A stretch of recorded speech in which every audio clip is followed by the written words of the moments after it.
Perkenalkan, saya Tiara Dewi dari kelas B4 kelompok 26 absen 34. Di sini saya akan menjelaskan apa itu komitmen mutu. Komitmen mutu merupakan wujud pelayanan bagi aparatur kepada masyarakat dan pekerjaan tersebut harus berdasarkan internalisasi konsep aneka, yaitu akuntabilitas, nasionalisme, etika publik, komitmen mutu, dan anti korupsi karena bersentuhan langsung dengan penerima manfaat layanan yaitu masyarakat. Implementasi e-government pada situs web pemerintah menuju tata kelola pemerintahan berbasis open government di Provinsi Jambi merupakan wujud nyata atau contoh yang dilakukan dalam penjagaan komitmen mutu.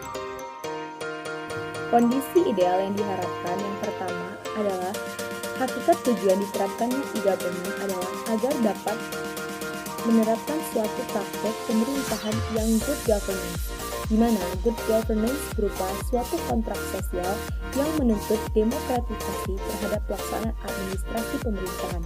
Yang kedua, pemerintah Provinsi Jambi berkomitmen melakukan hal ini secara serius, maka akan menunjang optimalisasi e-governance sebagai bentuk terwujudnya atau tercapainya open government. Dan yang terakhir, kondisi ideal yang diharapkan dengan e-government terciptanya akuntabilitas dengan memberikan informasi publik yang dapat dengan mudah diakses oleh masyarakat. Dengan terciptanya akuntabilitas, maka akan terciptanya transparansi, di mana sehingga membangkitkan kembali kepercayaan publik terhadap kinerja pemerintahan. Selanjutnya akan terbentuknya transparansi, maka akan juga terbentuknya partisipasi, di mana terciptanya partisipasi publik melalui peran aktif masyarakat dalam pengawasan dan pembangunan. Namun, pada kondisi faktualnya, kondisi ideal yang diharapkan belum tercapai, di mana yang pertama, pada kondisi faktualnya belum terintegrasinya sistem yang dibangun, di mana di beberapa kota atau kabupaten ataupun instansi di pemerintahan daerah telah memiliki aplikasi atau sistem informasi. Namun, biasanya setiap sistem yang dikembangkan terpisah satu sama lain. Hal ini terjadi karena kebutuhan instansi yang mengembangkannya berbeda dengan satu yang lainnya. Dengan kata lain, antara satu sistem dengan sistem lainnya tidak terintegrasi.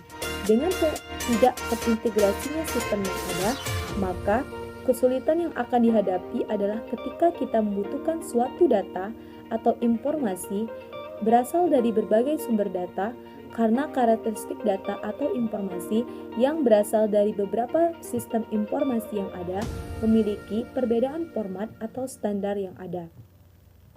Selanjutnya, sarana dan prasarana komputer beserta jaringan yang kurang mendukung. Lingkungan perkantoran merupakan pusat informasi pemerintahan dengan terbatasnya sarana dan prasarana komputer serta memberikan tingkat pengelolaan informasi di kantor terpusat. Kondisi seperti ini akan mengakibatkan lalu lintas data menjadi tidak optimal.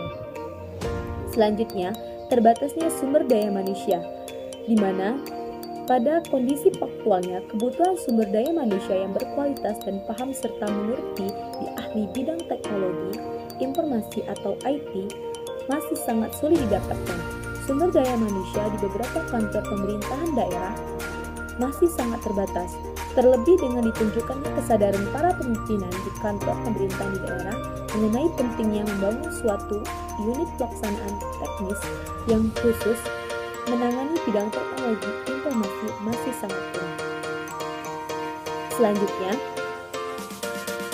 kurangnya regulasi dan peraturan daerah yang mendukung perkembangan e-government. Kebijakan dan regulasi yang dikeluarkan oleh pemerintah daerah pada saat ini masih terlihat sangat kurang karena prinsip keterbukaan bagi setiap penyelenggara daerah menjadi hambatan formal agar masyarakat dapat akses setiap kebijakan yang ada. Untuk itu, diperlukannya keterbukaan secara luas di segala bidang pemerintahan. Dampak yang terjadi dari kondisi faktual yang telah dijelaskan sebelumnya, yang pertama, belum terpenuhnya pencapaian target bahwa e-government memegang peran penting dalam terlaksananya open government dalam menciptakan pemerintahan yang efektif, efisien, dan produktif sebagai indikator keberhasilan reformasi birokrasi yang berbasis open government. Provinsi Jambi menempatkan posisi rendah dalam hal pelaksanaan e-government. Hal ini menandakan bahwa pengelolaan e-government di Provinsi Jambi belum terlaksana dengan baik. Manfaat website resmi pemerintah Provinsi Jambi juga belum memberikan angka yang signifikan terhadap kepuasan masyarakat dalam memperoleh informasi yang dibutuhkan, sehingga dapat disimpulkan bahwa partisipasi masyarakat belum terlaksana. Berbanding terbalik dengan tujuan konsep open government yang tengah digencarkan oleh pemerintah. Gagasan pemecahan atau solusi untuk menyelesaikan permasalahan dari implementasi government di Provinsi Jambi ini, yang pertama, hendaknya pemerintah Provinsi Jambi segera mengeluarkan aturan-aturan mengenai penerapan e-government agar dalam pelaksanaan tidak mengalami hambatan dan dalam koridor-koridor yang diatur dalam peraturan perundang-undangan yang berlaku. Yang kedua, website yang ada saat ini hendaknya lebih dioptimalkan kembali, terutama yang ada pada SKPD, khususnya yang berkaitan dengan informasi-informasi yang sangat dibutuhkan oleh masyarakat.